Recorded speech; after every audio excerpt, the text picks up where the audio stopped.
When life gets unpredictable, preparation matters.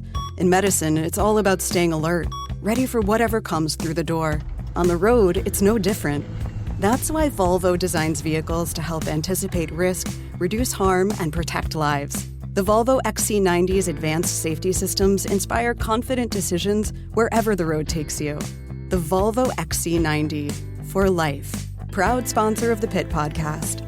Learn more at volvocars.ca/safety. Who's driving around right now listening to me? Think about your car, not right now. The car maybe you had, I don't know, 10 years ago? Was it bigger or smaller than the car you currently have now? Chances are you're driving a smaller car 10 years ago. Maybe you're in a compact or a subcompact, and chances are today, what are you driving? An SUV. It appears the compact is going away in the Canadian market. And, the recent news that the Toyota Yaris, which was a good selling vehicle in this country, won't return to the Canadian market. I said, let's talk to our favorite on the program. Petrina Gentile, automotive journalist, joins me on the line. Hi, Petrina. Hi, how are you? I'm doing great. How are you? How's the car review business without the traveling? Oh yeah, you know what? It's actually reinventing itself, and now it's becoming all online. So actually, I'm waiting to do tonight is going to be the Nissan Area debut, which is a brand new global all-electric car that they're going to bring out. SUV, I should say, because it's not a car. Yeah. Last night was the unveil of the Ford Bronco SUV, done online, done through social media channels. So even though there's no traveling, there's still work to be done because automakers are finding a new way to deliver the news and coming up with innovative ways to do it. And Petrina, by the way, so I retweeted your tweet, which had the picture of the Bronco. Man, that's a big vehicle, man. That makes the OJ Bronco look like a baby, right? Yeah. So Petrina, I'll go through my cars that I've owned. Okay, so my first car, used Toyota Tercel, like a 91 Toyota Tercel was my first vehicle. Wow. I had that for a few years. Then I bought my first new car, which was a Toyota Echo. Remember before the Yaris, it was the Echo, right? So I had a small little hatchback, and I loved that car. And then I had a Nissan Versa. I bought a Nissan Versa. That was my third vehicle.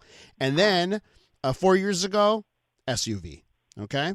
Yeah. So I think, I'm part of the whole flip of Canadian car buying. Absolutely. What are you seeing here, Petrina? I was shocked when I heard the Yaris isn't coming back. Yeah. I said, wow. And the Versa too. That's gone as well. So, and this is, a growing trend that we're seeing. Consumers like SUVs because there's a taller ride height with it, better visibility. You have space, and they're becoming more and more fuel efficient than ever before.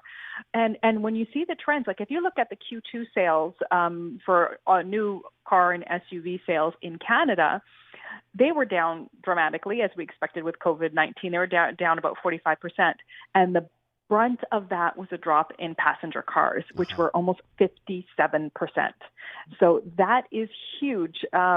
People just don't want their small cars as much as they wanted to. And you have manufacturers like Ford that completely are getting out of the car business. They're getting rid of all their cars like the Focus, and the only thing that's staying is the Mustang, because that's their halo name. But everything else is SUVs. And it's that's it. Like the sedan is dead too. Like we're talking about the compact here. The sedan, just in general, you mentioned that Ford is like the biggest thing. They're not even going to sell sedans. It's kind of crazy.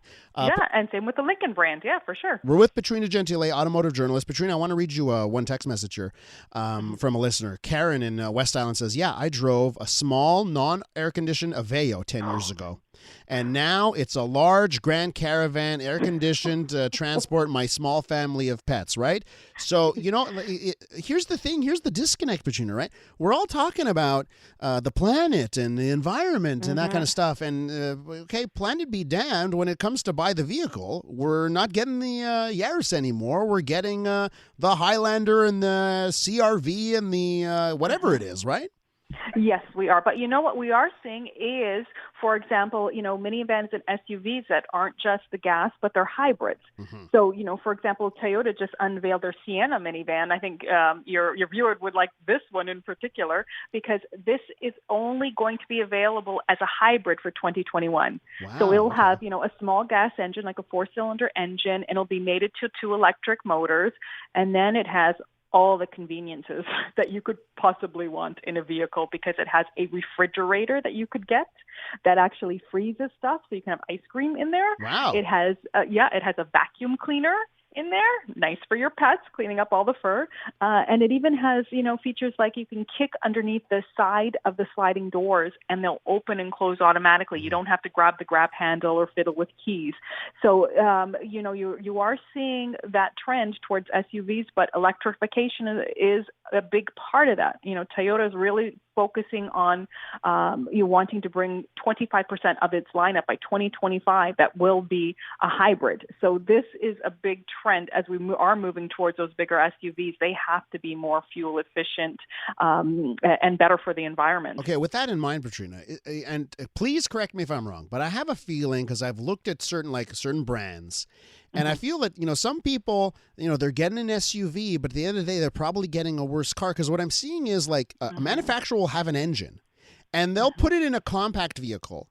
And what they'll do is they'll make an SUV, which is just a smidgen heavier, and a larger vehicle. And they put that same engine that was a great engine for a compact and made it zippy and a great drive. And they put it into the low-end SUV. And people will still buy the SUV because it's an SUV, but it's a worse driving experience. Yeah, and you'll hear it. You'll hear it whining. You'll hear it struggling because, when you're trying to get up to speed merging on the highway, you'll hear it's not as easy for that engine to work with it, carrying that SUV with loaded down with people and cargo as it is in a compact car. Absolutely.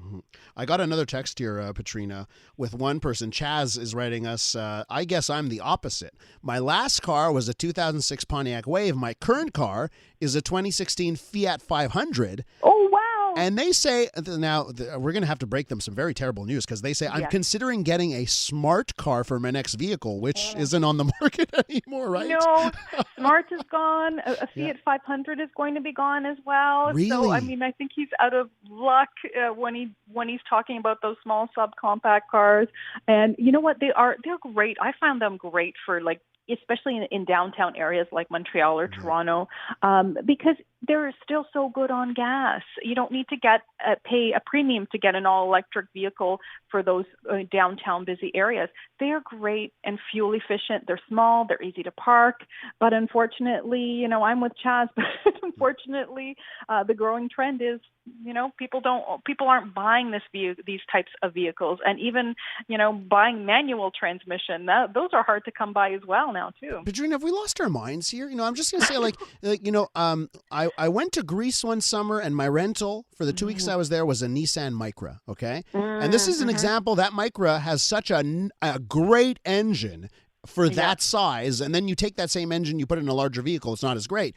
But I was zipping around Greece, and it was small, but it fit everything I needed to fit, and it was, me and my girlfriend at the time, and we're just having the best time in that vehicle. And I would say it'd be a great commuter car, and the fact that these are on the extinction list, but what's selling is gigantic behemoths where we really need that size, 5% of the time. Man, I think it's crazy. Yeah, I know. I agree with you. And that's one story I think I mentioned before. I think I might have said Versa, but it's the Nissan Micra that is discontinued as well. Oh, like you gotcha. say. Yeah, and that's heartbreaking for me too because that was so affordable. It was around $10,000. It was base, but it was a fun car to drive. And they even have the Micro Cup.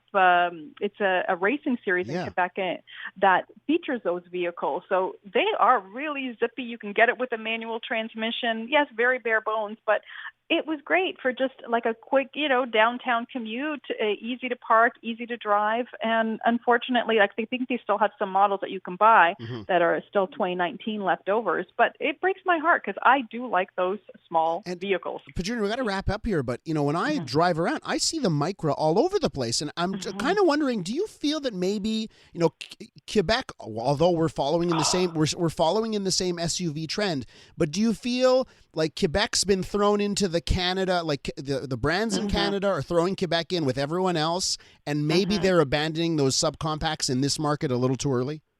Yes, I totally agree with that, because Quebecers love those small cars. They love hatchbacks in particular.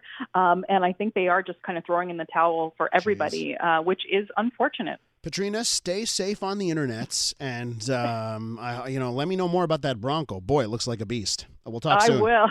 All right. Thanks, Elias. Petrina Gentile, automotive journalist, always one of our favorites on the program. And man, I keep getting the messages here. Subaru Legacy, Nissan Micra. People love their cars here. Okay.